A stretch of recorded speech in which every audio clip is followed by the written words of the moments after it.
Orang kan kalau mendengar pidato Surya Paloh seperti dia paling ideologis kan, wah, paling demokratis, paling kemanusiaan. Itu kan dalam ucapan, tetapi dalam pikiran dan jiwa raganya tidak ada itu.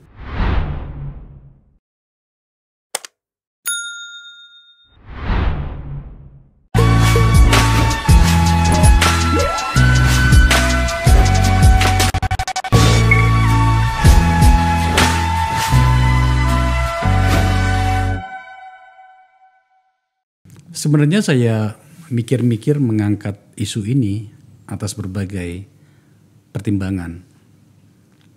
Karena ini menyangkut dengan latar belakang politik saya. Setidaknya hari ini rumah saya, di mana saya masih memegang kartunya. Apa yang saya maksud itu menyangkut Partai Nasdem. Tetapi saya mau disclaimer dulu nih, bahwa saya di sini sebagai seorang teman diskusi menyangkut dengan isu ini. Ya. Bukan sebagai orang Nasdem, sebab saya bukan lagi pengurus. Sama, saya juga bukan pengurus. Nah ya makanya, yang saya maksud adalah saya mengajak sebenarnya senior saya. Kami sama-sama mendirikan Partai Nasdem, tapi beliau lebih dulu berada di ruang politik pada beberapa partai, termasuk PDIP dan apa itu, Bang Eros? PNBK. Bang Sulvan Lindan. Bang. Siap. Apa yang terjadi? Jadi gitu Bang ya, saya mau disclaimer dulu bahwa saya di sini harus menjaga jarak dulu dengan organisasi bernama Nasdem ini. Nasdem, ya. Yang saya ingin bicarakan dengan Abang itu adalah karena partai politik itu adalah tidak boleh diperlakukan sebagai ruang private. Dia adalah harus dimainkan di ruang publik. Ya. Aneh juga menurut saya apabila ada orang partai itu ketika ada serangan kepada partainya atau ada masalah dengan partainya tiba-tiba kemudian mengatakan jangan campuri urusan partai kami. Ya nggak bisa begitu dong. Ya. Partai itu adalah urusan publik. Jangan hanya Anda datang kepadanya ketika Anda menginginkan suara. Tapi ketika kemudian mandat itu sudah Anda dapatkan, tiba-tiba mengatakan nggak bisa dong, ini masalah kami, nggak bisa seperti itu. Kita mulai dulu dari situ, Bang. Ya. Tapi lagi-lagi kemudian saya harus masuk pada topik. Abang bikin apa sampai kemudian bikin orang-orang teman-teman kita di Nasdem itu marah? Ya sebenarnya hal biasa ya. Oke. Ini kalau kita mau buka topik kita, ini kan sebenarnya gara-gara politik dua kaki, double standard, ya. Siapa? Ya Surya Paloh, Nasdem, ya kan, dua kakinya kan begini. Jelas apapun lah Pak Jokowi itu kurang sreg lah sama Anies. Itu kan udah pasti, semua orang tahu itu kan. Begitu ya. Bahwa Pak Jokowi tidak suka sama Anies. Itu kita nggak usah tutup-tutupi. Ini kan bicara publik ya kan. Nah kemudian sementara itu Pak Nasdem, Ketua Umum Nasdem mendeklarasikan Anies sebagai capres. Oke. Nah ini kan tentu gimana pun berhadapan dengan keinginan Pak Jokowi kan gitu. Nah tetapi kenapa saya bilang dua kaki, mencalonkan Anies tapi mengharapkan juga mendapat keistimewaan atau mendapatkan keuntungan dari koalisi Pak Jokowi, terutama dari pribadi Pak Jokowi sebagai presiden. Ini kan nggak mungkin. Nah saya selama ini mengeluarkan pernyataan-pernyataan selalu ingin mendudukkan ini kan secara proporsional, gitu loh, supaya politik ini kita terbuka, supaya kita politik itu bisa menentukan sikap. Politik itu nggak boleh dibangun dengan oportunis, ya kan, opportunity oke, tetapi menjadi oportunis itu nggak boleh. Ya, nah ini saya lihat kadang-kadang kan orang selalu bicaranya seolah-olah dia tegas, padahal dia oportunis. Nah orang tanpa saya pun bicara bahwa Nasdem bermain politik dua kaki, Pak Jokowi itu pasti udah tahu. Ngapain saya ngomong? Pak Jokowi ini kan bukan sendiri aja, ada BIN, ya kan, ada Pak Luhut, Tapi apa yang salah dari situ, Bang? Yang saya maksud begini, Pak, dalam hal ini Nasdem ya, tadi abang ngomong soal tentang Bang Surya. Pak Surya atau Nasdem mencalonkan Anies atas berbagai pertimbangan politik adalah sah menurut politik pula. Oke? Itu adalah pilihan dia. Tapi kemudian Nasdem mendapatkan seluruh opportunity dari kekuasaan sebab dia adalah pengusung sejak dari awal, itu kan sah-sah juga. Sah juga. Oke. Lantas apa masalahnya? Nah, tetapi kalau Pak Jokowi juga tidak senang, sah juga dong. Jangan mau ingin sah sendiri gitu loh. Para pendukung Pak Jokowi misalnya, koalisi partai-partai koalisi yang lain, itu kan juga sah kalau nggak suka kepada Nasdem. PDIP misalnya, ya, kemudian Golkar, PAN dan lain-lain. Jadi kalau main-main sah, semua orang bisa main sah-sahan ini, gitu kan. Nah jadi tidak boleh melihat dari satu sisi kepentingan kita aja. Kita harus juga lihat dari kepentingan yang lain. Nah saya bicara itu kan sebenarnya ini persoalannya kan akademik aja. Soal teori Hegelian ini kan. Ya, abang mengatakan bahwa Anies itu adalah antitesis dari Pak Jokowi. Pak Jokowi. Yang kemudian dianggap oleh teman-teman di Nasdem, masih teman-teman saya juga ya. Ya. Meskipun saya nggak pengurus lagi, kan gitu. Ya teman itu tetap teman lah. Oh tetap teman gitu. Maksudnya semuanya banyak teman saya di sana. Yeah. Itu dianggap mengganggu posisi politiknya Nasdem pada berbagai lini yang bisa kita perdebatkan. Sebenarnya abang itu mau ngomong apa sih sebenarnya menyangkut soal itu? Jadi kan kalau mengikuti pendekatan teoritik, ilmiah, ada tesis, ada antitesis, ada sintesis kan gitu. Yeah. Abang itu ngomong apa sebenarnya? Kok jadi rame begini ya? Karena ini orang kaget. Bagi orang-orang yang tidak mempelajari filsafat atau logika, itu dengar kata-kata tesis antitesis ini kaget dia. Ini barang apa pula ini kan? Sudah bertahun-tahun orang tidak pernah. Ini kan wacana yang dibahas pada masa pemimpin-pemimpin kita sebelum kemerdekaan. Pra-kemerdekaan. Ini Bung Karno, Nasir. Ketika orang-orang itu masih berangkat kuliah di Den Haag. Para founding fathers kita gitu ya. Jadi kalau buku-bukunya kita baca seperti Madilog, Sahrir ya. Ini banyak di sini, banyak buku Bang. Nah. Ini ya. Ada banyak buku di sini. Oke. Nah jadi mungkin orang-orang ini kaget. Wah ini kok antitesis. Jadi dia ngambil antinya. Dia nggak paham itu antitesis itu apa. Ya kan? Nah, kan apa yang saya sampaikan normal aja.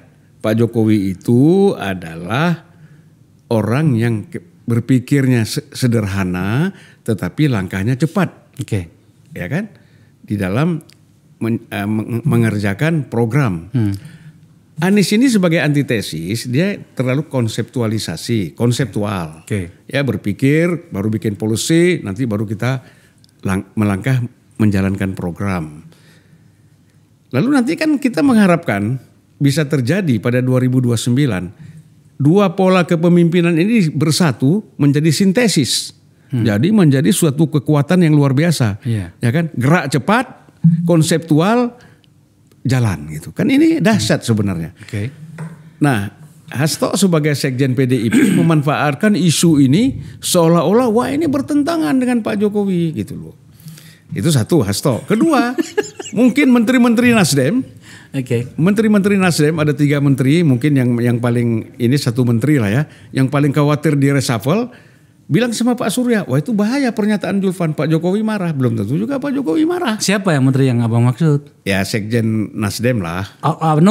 Joni. Ya. Pak Joni Plate. Nah ini kan mungkin khawatir sekali, karena dia yang WA saya sebelum surat itu keluar kan. Oh apa bahasanya? Dia bilang, kakak itu ketua umum marah sekali dengan isi statement kakak, dia bilang, ya kan, gitu. Saya bilang udah nonton belum secara full video saya. Saya kirimlah video saya secara full kepada dia apa yang saya sampaikan. Mungkin dia juga nggak dengar. Kalaupun dia dengar, dia nggak paham. Terus dia bilang kita pakai dialektika Socrates. Ini kacau kan? Kita jangan pakai dialektikanya Hegel, tapi dialektikanya Socrates. Socrates tidak pakai teori dialektika. Dialektika ini kan pertama ini kan Hegel, baru diadopsi oleh Marx, Engels dan seterusnya kan. Nah jadi menurut saya nih nggak paham, tapi ya pura-pura paham. Nah ini disampaikan ke Bang Surya, wah Bang Surya ketakutan. Wah ini kalau kita jauh dari Jokowi mungkin pikirnya bahaya nih kalau kita nyerang Jokowi. Gitu. Akhirnya keluarlah surat. Salah pula surat itu kakak. Kenapa? Saya kan sudah mengundurkan diri dari Ketua DPP Nasdem karena sejak tanggal 20 April 2020. Karena saya menjadi komisaris Jasa Marga. Kan harus mundur dulu. Lalu DPP menjawab 28 April 2020 dijawab kami menyetujui pengunduran diri saudara Zulfan Lindan. Surat itu kan dibawa ke Menek BUMN, udah mundur nih. Nah harusnya kan mereka tidak menggunakan nama saya lagi di DPP. Itu. Nah tapi karena inilah keteledoran administrasi, kemalasan mengurus sekretariat, ya kan, akhirnya tidak dipahami terus bergulir. Tiba-tiba yang keluar menonaktifkan saya. Gimana orang saya bukan pengurus kok nonaktifkan ya. Yeah. Jadi ini sebenarnya satu hal yang sangat lucu gitu. Oke. Itu yang saya lihat itu. Jadi yang kedua tentu saya tersinggung karena ini ingin mempermalukan saya misalnya ya. Udah berapa kali juga saya bilang bahwa surat itu beredar di medsos dulu. Beredar di medsos, baru saya kemudian berapa jam kemudian dikasih tahu. Setelah saya protes. Kenapa ini keluar di medsos? Saya bilang sama Bang Surya, Bang, ini bagaimana administrasi partai kita? Saya tidak terima, ya kan? Kemudian medsos kirim ke saya ini surat. Ini administrasi kita sangat jelek, saya bilang kepada Bang Surya. Dia kirim pesan seperti ketawa. Lucu juga buat saya. Masalah serius kok ketawa gitu ya. Nah, kemudian saya kasih tahu lagi. Ini surat ini keluar karena abang dikelilingi oleh para penjilat. Abang ini dikelilingi oleh para pengamen-pengamen ABS. Yang selalu itu yang setiap hari dikeliling abang. Ini yang merusak. Sehingga abang ini tidak ada waktu untuk mendengar, menonton apa yang saya sampaikan. Yang dikasih itu cerita. Harusnya kan mereka bawa. Ini loh yang disampaikan Zulfan ini. Ini begini. Ini kan gak diceritakan. Seperti pengamen. Keputusan diambil. Nah bahaya pemimpin kalau suka dengar pengamen dan penjilat. Keputusannya bisa salah. Tunggu dulu Bang. Saya kan kenal Bang Zulfan. Ya. Kenal Bang Surya. Kita satu rumah. Bahkan dulu saya tampaknya dibutuhkan oleh partai dan kemudian jadi pengurus. Jadi anggota DPR. Iya. Bang Zulfan malah berteman lama dengan Bang Surya. Apa pula masalahnya kok hal seperti ini tidak bisa dibicarakan? Lawang sudah clear kok tadi soal tesis, antitesis segala macam. Menurut saya tidak ada yang perlu diperdebatkan di situ. Iya. Itu adalah bentuk dukungan dari Bang Zulfan sebagai orang Nasdem terhadap kebijakan partai, tapi dengan bahasa yang berbeda. Kira-kira kan begitu kan gitu. Lah terus kemudian kenapa tiba-tiba jadi seperti itu? Lawang kan abang tinggal datang ke gondang dia yang semakin bagus itu kan. Ya saya 2 harinya kan di gondang dia 2 hari sebelumnya. Di gondang dia, tapi Bang Surya tidak ada, lagi di pulau ya. Ya biasa aja, saya nggak ada masalah gitu, santai ya kan. Saya pikir ya memang nggak ada masalah karena Bang Surya memang belum dapat bisikan nih dari kaum penjilatnya, ya kan, sehingga dia tenang-tenang aja. Nah, jadi, prosesnya kan sebenarnya apakah dianggap adik atau kawan atau apalah namanya, panggil dulu lah. Kau ini bangsat Kopan, dia bilang, kan bisa dia bilang gitu. Brengsek kau. Iya. Tapi berdua jangan rame-rame kok. Rame-rame pasti saya lawan juga. Ya kan? Kalau berdua dipanggil kan sebagai abang kita ditendang pun diam. Iya. Apa kok ngomong begini-begini? Kita pun akan jelaskan kan. Dengar dulu, saya jelaskan. Kan enak itu dialognya. Gitu. Nah, tetapi kan persoalannya memang tipe Bang Surya kan jarang mau mendengar pendapat orang. Ya. Gitu. Nah, jadi saya pikir ya itu yang terjadi. Jadi bukan saya nggak mau, saya pasti mau. Masalahnya sekarang kan sudah melebar kemana-mana nih. Coba tampilin. Ini abang melanjutkan dari awal tadi itu. Dinonaktifkan Nasdem, Sulfan Lindan sebut. Ada menteri takut di reshuffle Jokowi. Apalagi yang lain? Bang Sulfan mengatakan, enggak, saya masih anggota Partai Nasdem, kira-kira gitu kan. Yang lainnya? Ini dia nih. Kemana-mana nih jadinya bolanya. Isu reshuffle Nasdem sindir menteri mau jadi capres 2024. Bahkan meminta apa tadi itu? Minta mundur. 4 menteri yang katanya mau jadi capres. Ya. Ini sebenarnya kakak ya. Meminta menteri dari partai lain mundur dan yang meminta itu menteri dari partai Nasdem. Ini satu kelucuan lagi. Ini lebih lucu dari segala-galanya ini. Nah, saya kira ya ini menjadi bahan tertawaan ya, menjadi bahan tertawaan. Ini Nasdem ini sebenarnya seperti apa? Ya kan? Dia yang dikhawatir di reshuffle, kemudian dia minta pula menteri-menteri lain yang mau maju capres itu harus mengundurkan diri. Sementara dia mengatakan bahwa persoalan menteri itu adalah hak prerogatif presiden. Tetapi di sini dia minta supaya menteri-menteri itu lebih baik mundur. Ini inkonsistensi terjadi ini. Makanya ini pikiran ini kacau. Ya kan? Pikiran kacau namanya. Karena apa? Selama orang itu tidak konsisten, mau berdiri di dua kaki, jadi mau mengatur bagaimana caranya kaki yang satu juga enak berdirinya, kaki yang satu juga enak. Akhirnya dua-duanya nggak enak berdirinya kan gitu. Tentu saja saya paham bahasanya senior saya ini. Saya punya banyak cerita sebenarnya menyangkut beliau karena begitulah dari dulu gitu ya. Tak bisa ada bahasa basi. Beliau mengatakan apa yang ada dipikirkannya. Seperti itulah senior saya. Saya kalau begitu ya udah mencoba untuk berbicara lebih jauh menyangkut dengan ini Bang Sulfan. Yeah. Menurut Bang Suli, orang nggak tahu Bang Suli. Oh Suli, kepanjangan apa panggilan kami kepada Bang Sulfan itu, Sulfan Lindan itu Bang Suli. Menurut abang itu baiknya Nasdem pada posisi seperti ini bagaimana? Dalam kaitan dengan saya atau politik? Politik. Tadi kan sudah mendukung Anies. Iya. Kemudian ada Pak Jokowi yang katanya abang itu Pak Jokowi tidak nyaman dan mungkin tidak nyaman dengan atau tidak setuju dengan Anies segala macam seperti abang bilang tadi. Saya cuma menyampaikan ulang lah ya. Kira-kira Nasdem harus melakukan apa dalam kondisi seperti ini? Ya udah, ini sebagai kader ya? Ya. Jangan bohongin Pak Jokowi lagi lah. Langsung aja kami permisi, kami ini mendukung Anies. Ya kan? Jadi kami biar bekerja untuk mensukseskan Anies Baswedan sebagai calon presiden. Kan itu sebenarnya. Nah jadi sebenarnya kami tidak bisa lagi bergabung dalam koalisi karena ambigu nih. Ya kan? Kan gitu. Sementara kan tinggal 2 tahun lagi. Sementara Pak Jokowi pun juga tidak membutuhkan lagi sebenarnya. Kalau bicara suara di DPR tanpa Nasdem pun sebenarnya koalisi Pak Jokowi sudah cukup kuat. Ini menarik nih. Jadi menurut abang, Pak Jokowi sebagai presiden tidak lagi membutuhkan Nasdem? Nggak butuh saya kira. Apa argumen untuk menguatkan itu? Sekarang kan begini, kebutuhan yang paling utama itu adalah voting-voting yang ada di parlemen. Kalau kita hitung, ya katakanlah ada Demokrat, PKS, Nasdem. Kan itu cuma 100 berapa itu? Kursinya itu 168 atau berapa.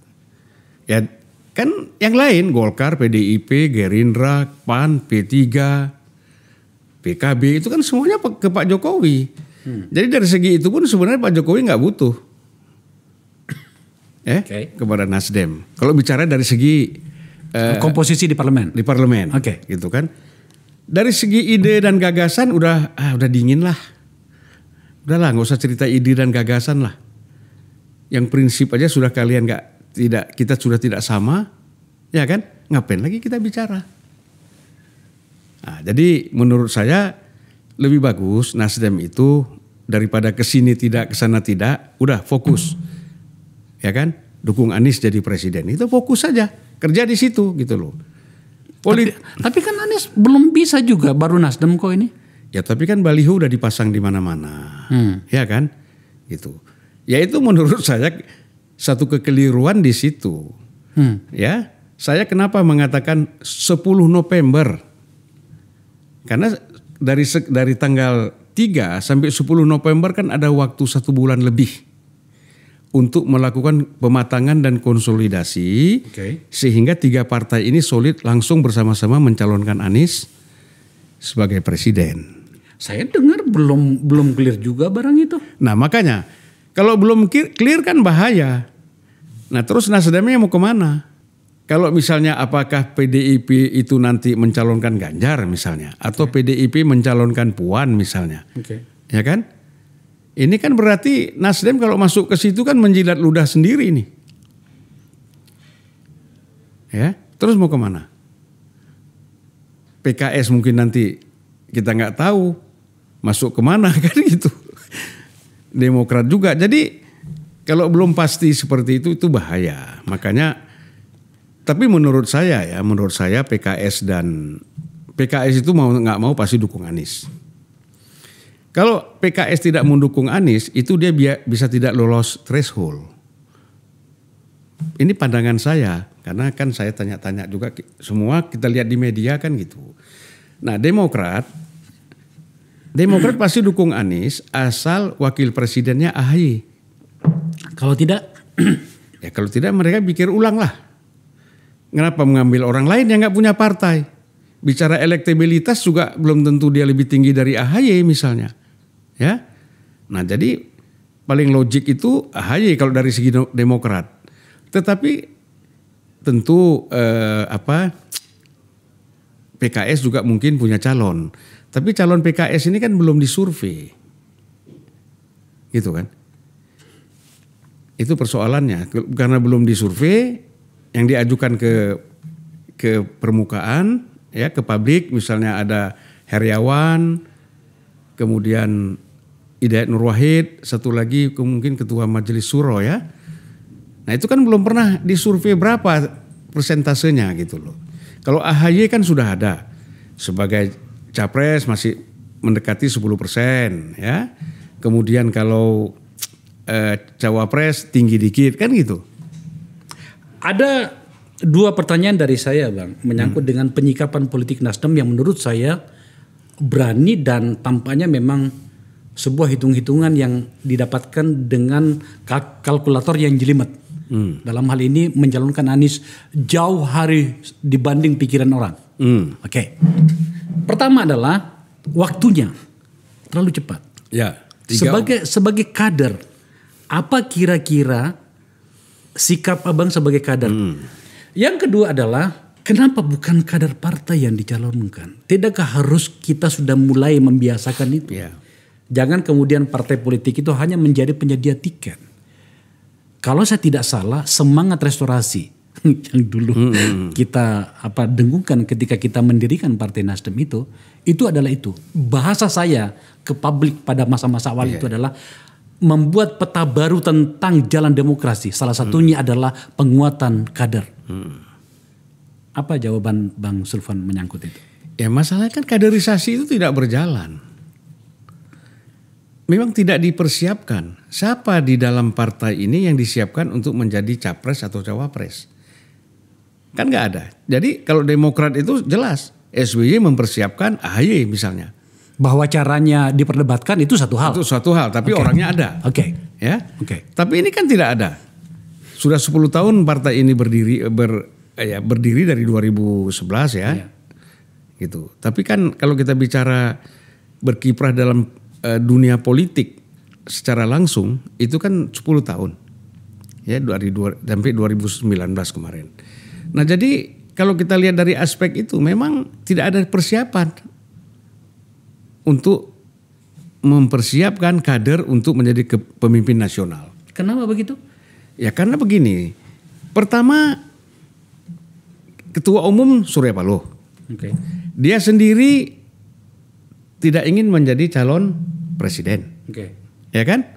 Atau calon wakil presiden. Dia nggak mau. Dia tahu juga lah kalau gua maju juga kalah. Ya kan? Untuk apa gitu kan? Nah, harusnya dia siapkan siapa kader yang dia harus persiapkan untuk menjadi pimpinan nasional. Nah, itu kan tidak terjadi. Gitu. Jadi levelnya sudah saya lihat semakin mundur ya. Kalau kita bicara dari segi kaderisasi kepemimpinan nasional. Ada misalnya siapa orang mau disiapkan Rahmat Gobel misalnya. Ya kan kapasitinya belum lah. Ya toh? Siapa lagi? Kalau Yassin Limpo kan lompat pagar kan dari Golkar pindah ke Nasdem. Kan gitu.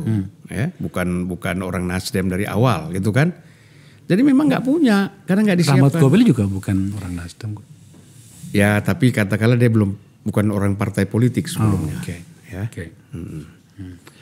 Itu kakak. Jadi gimana dong kalau begitu sebenarnya dalam bacaan abang sebagai kader utama ya. Kalau nggak salah abang itu kader utama loh. Iya. Ya. Cuman nggak dapat bintangnya.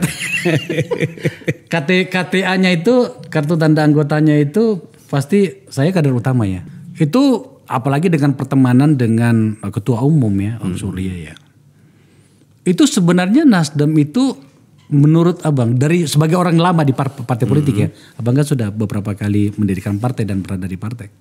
Penerjemahan restorasi itu pada bagian itu di mana sebenarnya? Ya nggak ada, ini kan restorasi hanya istilah aja biar keren. Mana ada program restorasi apa? Ada loh. Apa? Tanpa meminta mahar bagi calon bupati misalnya gitu kan. Calon gini gubernur. kakak, kalau kita bicara restorasi bukan itu. Oh, oke. Kita kan restorasi bicara sistem politik, kita bicara sistem ekonomi, kita bicara sistem budaya. Ya, budaya pun bukan dalam konteks seni. Budaya yang kita maksudkan pola pikir ini, ya kan, dirubah dari budaya yang kurang positif ke menjadi budaya yang positif. Itu kan tidak terbangun. Mengapa? Karena ini disebabkan oleh kita terlalu banyak wacana. Orang kan kalau mendengar pidato Surya Paloh seperti dia paling ideologis kan, wah, paling demokratis, paling kemanusiaan. Itu kan dalam ucapan. Tetapi dalam pikiran dan jiwa raganya tidak ada itu. Sehingga apa? Sehingga tidak bisa diwujudkan. Orang namanya ya kita bisa lihat, kita bisa buktikan. Bicara ideologi, ya dia juga nggak ngerti ideologi, ngerti bahasa ideologi. Ideologi itu apa dia nggak paham. Kalau kita tanya ideologi, oh itu Pancasila, 5 sila itu dikupas satu-satu, ketuhanan yang Maha Esa apa ini apa sampai keadilan sosial, nggak paham dah.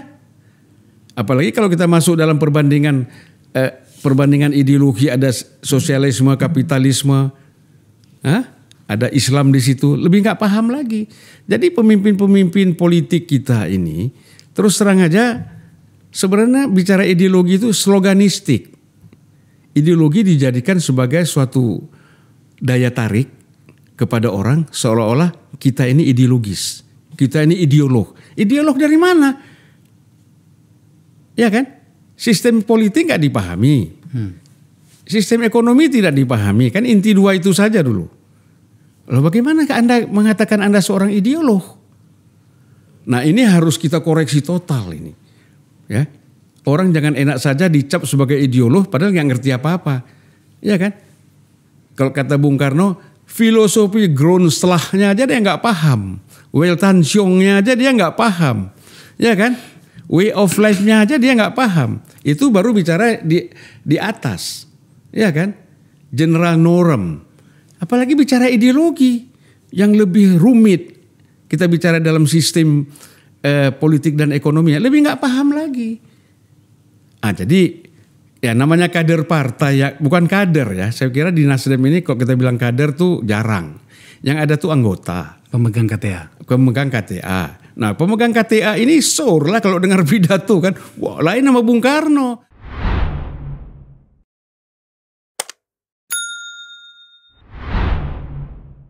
Bung Karno tuh kalau baca seorang ideolog memang dia paham betul Marxisme itu apa, dia kupas habis ya kan. Nah kalau ini kan hanya dengar istilah tapi isinya nggak paham. Nah ini yang kita sayangkan ya. Tolonglah pemimpin-pemimpin partai ini jangan bohong-bohongi rakyat dengan pidato tapi sebenarnya substansinya dia nggak paham. Nah bagaimana rakyat paham, dia sendiri nggak paham kok. Saya berusaha untuk menahan diri untuk tidak terlibat terlalu jauh pada Tapi pembahasan Bang Sulpan ini, karena buat saya yang paling penting Bang Akbar, ya, kalau nanti ini di upload nanti ke YouTube jangan ada yang diedit lah ya.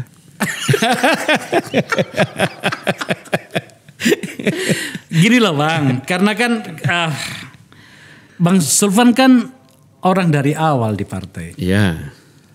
Tak boleh ada satu sebelum orang ada pun, partai itu pun. Itulah. Tidak boleh ada orang di sana itu sebenarnya yang mengatakan bahwa Bang Sulpan itu tidak paham tentang Nasdem. Oke? Kalau sama saya mereka bicara begitu ya nggak apa-apa lah. Meskipun saya punya cerita bagaimana awal berdirinya Nasdem. Ketika kami di Komisi 2 membahas revisi paket undang-undang politik yang kemudian menghadirkan Nasdem. Tapi udahlah, kita jangan kembali ke sana. Nah, ketika Bang Sulpan bicara seperti ini tuh aku agak kesulitan duduk bagaimana saya memposisikan diri di sini gitu loh kan.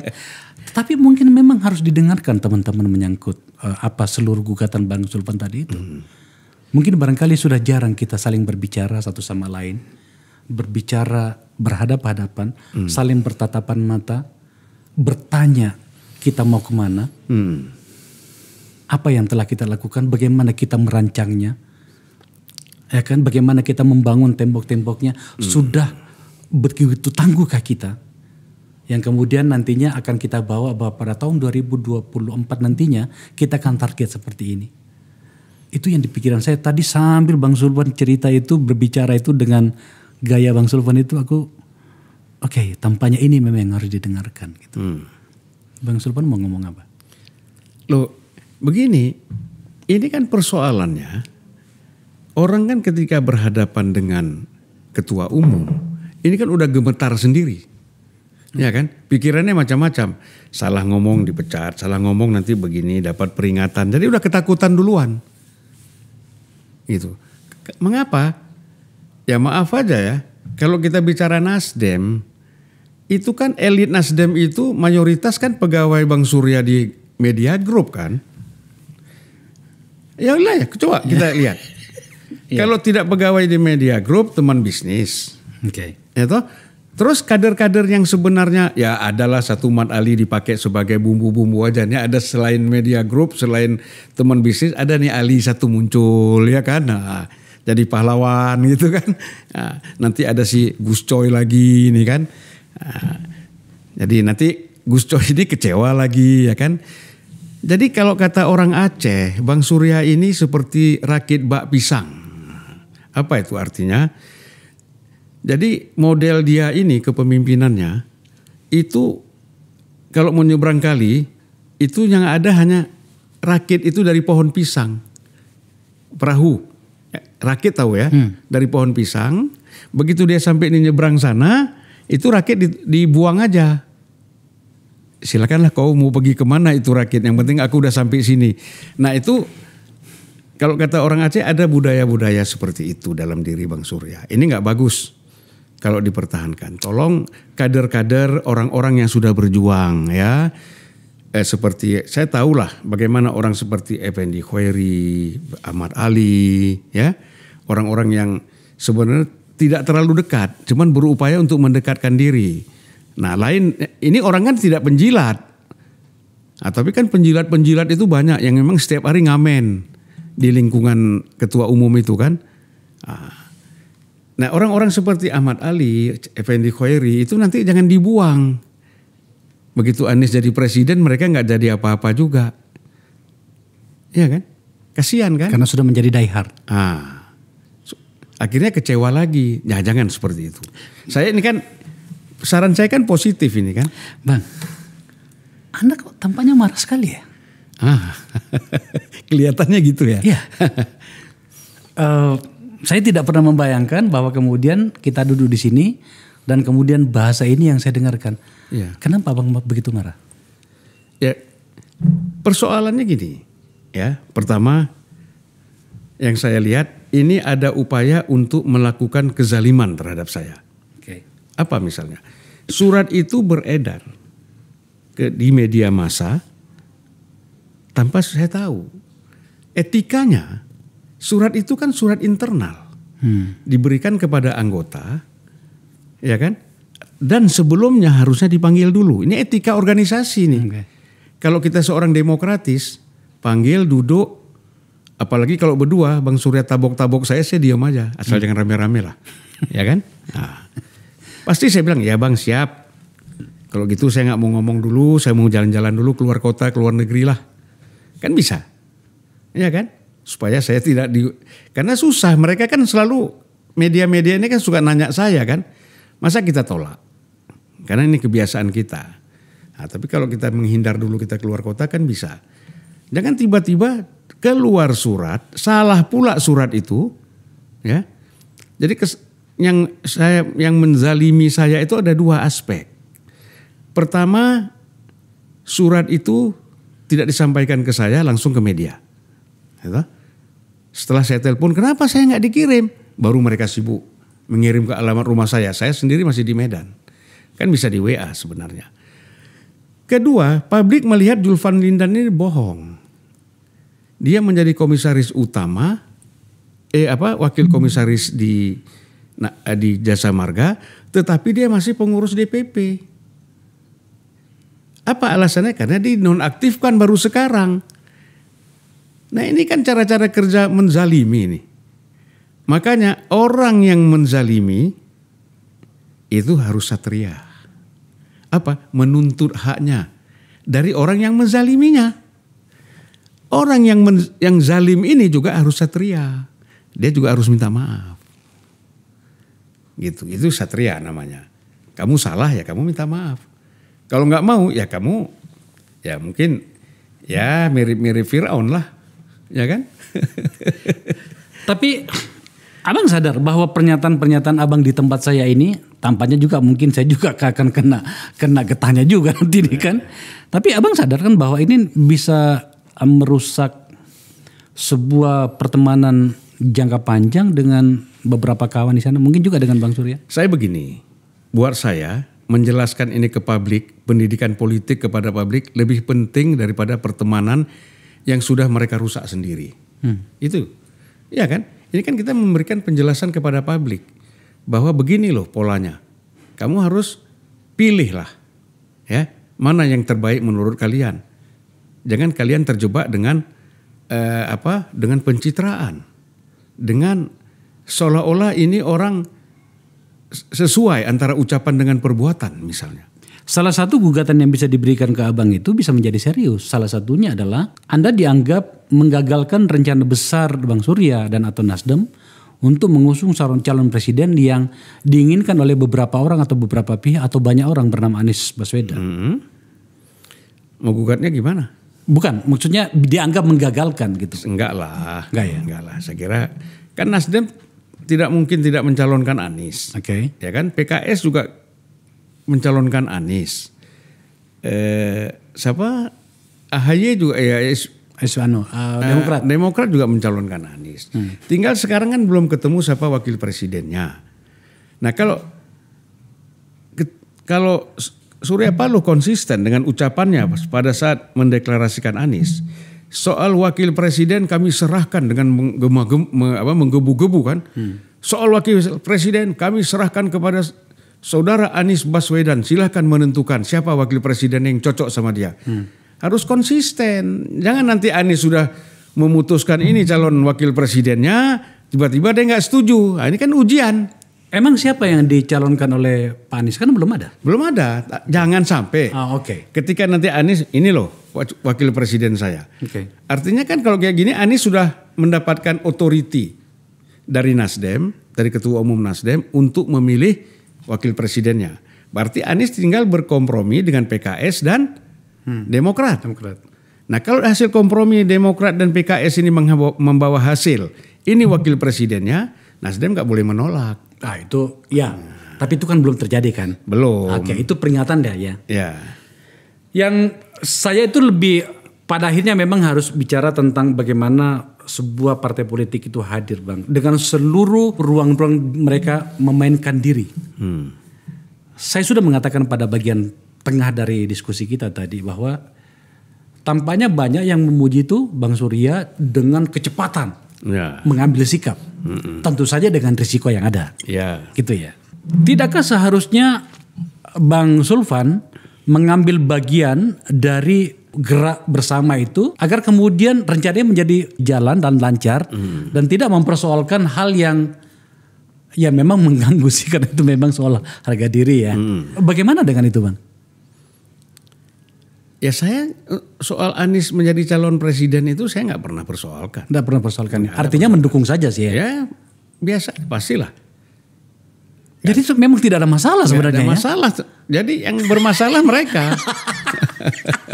Kecuali saya ingin menggagalkan Anies menjadi capres, ya kan? Inilah saya katakan kembali kepada pokok masalah karena double standar. Oke. Gitu. Takut menteri-menterinya direshuffle. Jadi setelah mendukung Anies, takut menterinya direshuffle. Kemungkinan buat Bang Surya juga reshuffle lah, nggak ada urusan saya kok. Ya kan? Ya. Gitu. Tetapi yang Pak Surya ini takut jauh dari Jokowi, ada jarak dengan Jokowi yang selama ini tidak ada jarak. Ya kan? Nah, sekarang ada jarak. Kenapa Abang menyimpulkan bahwa Bang Surya sekarang berjarak dengan Jokowi? Ya udah, banyak informasi seperti itu. Ya. Tapi kan boleh dong saya bertanya. Saya akan menahan diri untuk tidak memasukkan bagaimana pemahaman saya tentang problem ini ya, dan apa yang saya paham tentang menyangkut itu. Kenapa Abang menyimpulkan? Bung Akbar biasanya ya saya lihat podcastnya itu paling banyak intervensi ke narasumber, tapi kenapa sekali ini kok tertahan-tahan? Tadi saya sudah bilang Bang, saya menahan diri untuk tidak terlalu jauh karena ini juga sebenarnya kan saya bagian dari itu. Ya. Makanya tadi saya bikin pada bagian awal saya bikin disclaimer bahwa saya menahan diri, saya bukan orang Nasdem pada fase ini. Saya masih punya KTA-nya Nasdem lah ya. Saya kan bicara dari segi logika politik. Iya, makanya Pak itu Jokowi menarik ini. gitu kan? Pak Jokowi kan jelas tidak suka kepada Anies. Itu jelas itu. Kita nggak usah tutup-tutupi, ya kan? Nah, sekarang tiba-tiba Pak Surya mendeklar Anies sebagai capres. Ya udah pasti ada jarak lah. Ada jarak ya. Ya kan? Gitu. Dan seharusnya menurut Abang udah Nasdem keluar dari koalisi. Tarik menteri-menteri karena sudah mengambil sikap. Kira-kira begitu. Tapi kan menteri-menteri bilang nggak usah ditarik dari Nasdem. Ini kan prerogatif presiden. Biar presiden yang berhentiin kan gitu. Ya boleh juga sih. Benar juga. Ya kan? Tapi bisa jadi Pak Jokowi juga masih memakai menteri-menteri ini. Karena menterinya juga dua kaki. Ya kan? Ke Pak Jokowi juga, ke Pak Surya juga kan gitu. Nah, akhirnya mereka ada sisa 2 tahun. Lebih bagus saya bersama Pak Jokowi daripada saya bersama Pak Surya misalnya. Misalnya ini kan bisa saja terjadi. Namanya politik, betul nggak? Oke. Politik itu bisa. Kita tidak menuduh. Tapi secara politik itu bisa terjadi bahwa ingin menyelamatkan diri lah. Kan ada pilihan kan. Tapi elegannya kata Abang tadi mundur saja sekalian. Harusnya. Tapi kan kembali lagi kan para menteri mengatakan ini prerogatif presiden. Feeling seorang Sulfan Lindan yang sudah sangat matang di dunia politik. Dan sekarang sebenarnya adalah orang dekatnya Bang Surya juga. Karena saya tahu pasti soal itu. Pasangan atau Pak Anies akan maju ya. Artinya PKS dan Demokrat itu pada akhirnya nanti akan gabung dengan. Pastilah gabung lah saya kira. Karena tidak mungkin terutama PKS itu keluar dari Anies Baswedan. Nggak mungkin. Menurut feeling saya, ini kan feeling kan. Kan feeling. Nggak mungkin. Karena grassroots-nya itu semuanya bicaranya Anies Baswedan. Realitasnya begitu Bang. Nah, realitas. Realitas politiknya. Ya. Tapi ada realitas yang lain loh. Apa tuh?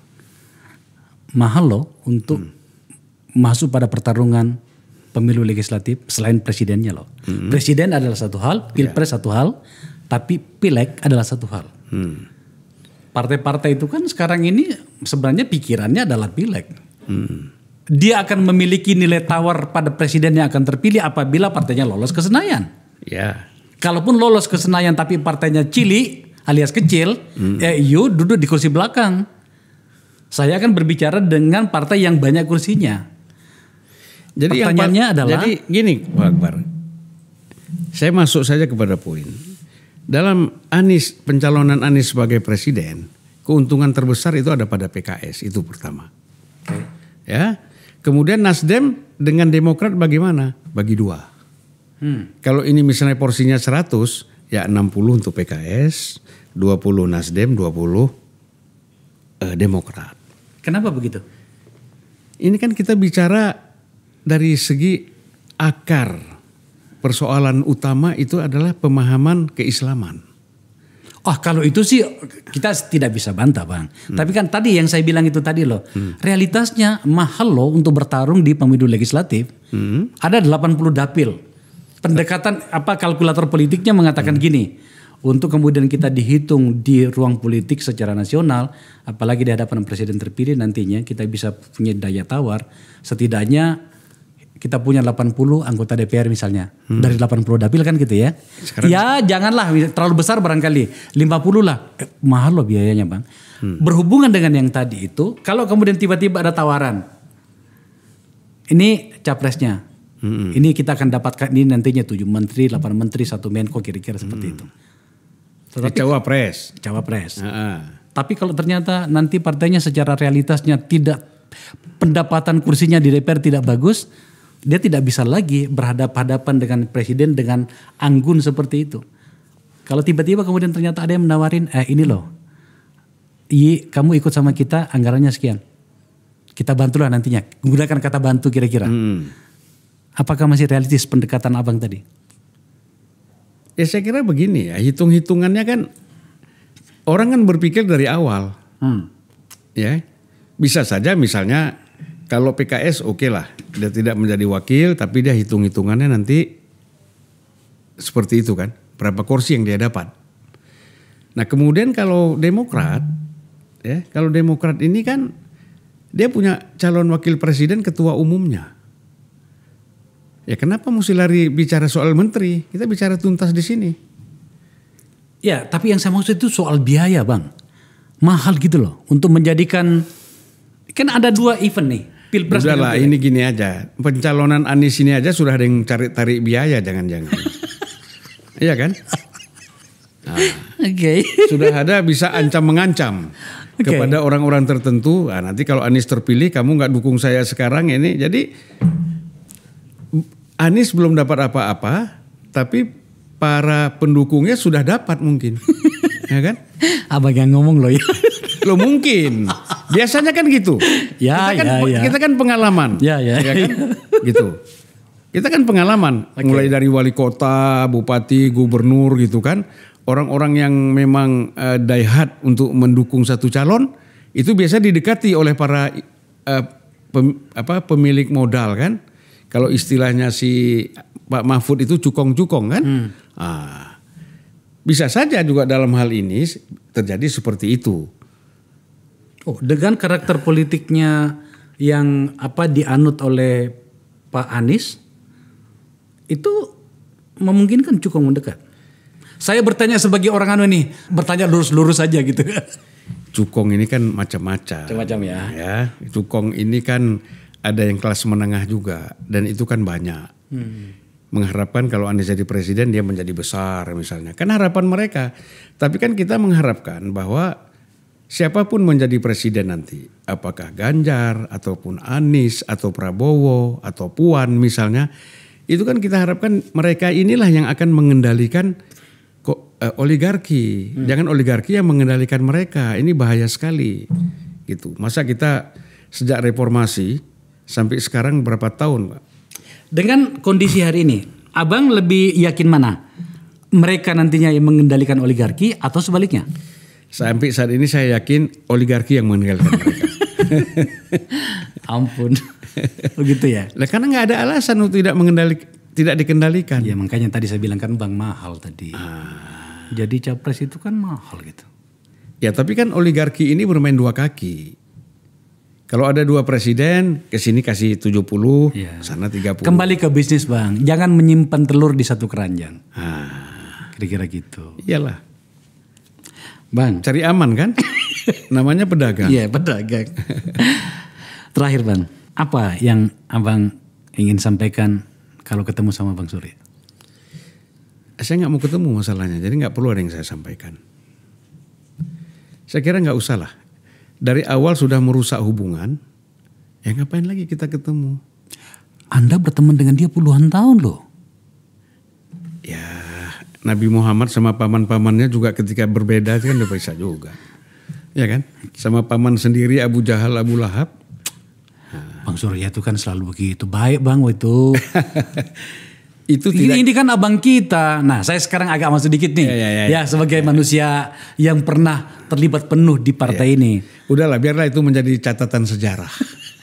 Dan kalau nanti saya buat autobiografi ketika saya 70 tahun, saya akan sebut bagaimana Surya Paloh adalah salah seorang yang bersama-sama saya punya ide dan gagasan politik untuk membangun Indonesia. Tetapi pada akhirnya harus berpisah. Kan biasa itu. Ya kan? Bung Karno Sarir bersama-sama, tapi pada akhirnya berpisah. Sama Bung Hatta juga terpisah. Ya kan? Tapi ini kan kelasnya beda, bukan kelas Sarir Hatta lah. Ini kita ambil contoh aja. Saya tidak nyaman loh bertanya ini Bang. Tapi saya akan menyesal kalau tidak bertanya. Abang kan wakil komisaris utama. Iya.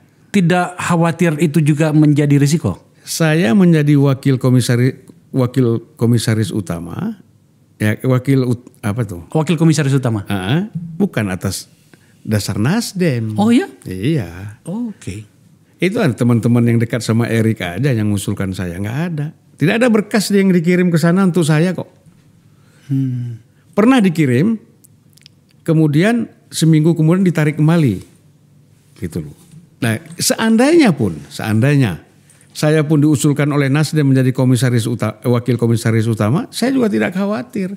Saya nggak bisa hati nurani, ya, hak ajazi kita itu dibatasi terus mati hanya karena kita mempertahankan jabatan. Ini kita jadi apa manusia seperti ini? Walaupun banyak yang seperti itu, tapi untuk saya jabatan bukan yang paling utama. Yang paling utama itulah harga diri dan hak ajazi. Bang, teman-teman di sana itu setidaknya kita pernah sama-sama. Ya. Semua teman kita kenal, dekat bahkan. Ada yang bahkan sangat dekat. Apa yang ingin Abang sampaikan kepada teman-teman? Tadi kan dengan Bang Surya sudah. Ya. Dengan teman-teman gimana? Pertama saya mengharapkan ya jangan ya pada saat kita ini dekat dengan kekuasaan kita ini sombong. Ya, kita merasa berkuasa. Lalu kita menganggap semua orang itu kecil, meremehkan orang karena kita sedang berkuasa. Ini kan kekuasaan ini kan tinggal balik tangan. Hari ini kita berkuasa 5 tahun gak lama, nanti berubah lagi.